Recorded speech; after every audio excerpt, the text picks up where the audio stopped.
pályaudvarra a harmadik vágányról. A vonat csak Moson-Magyaróvár, Győr, Tatabánya és Budapest-Kelenföld állomáson áll meg.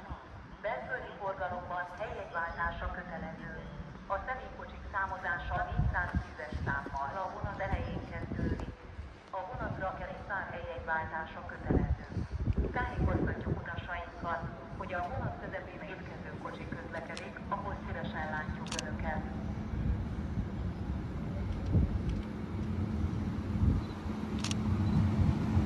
Második vágányon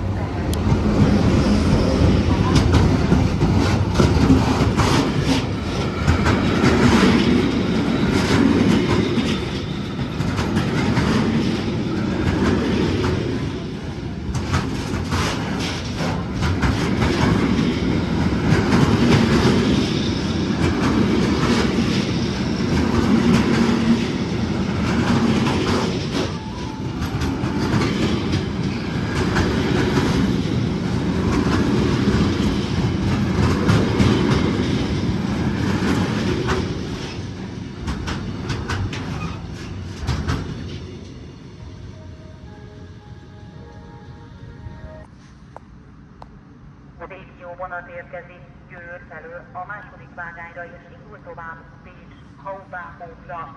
Kérjük, a vágány mellett vigyázzanak!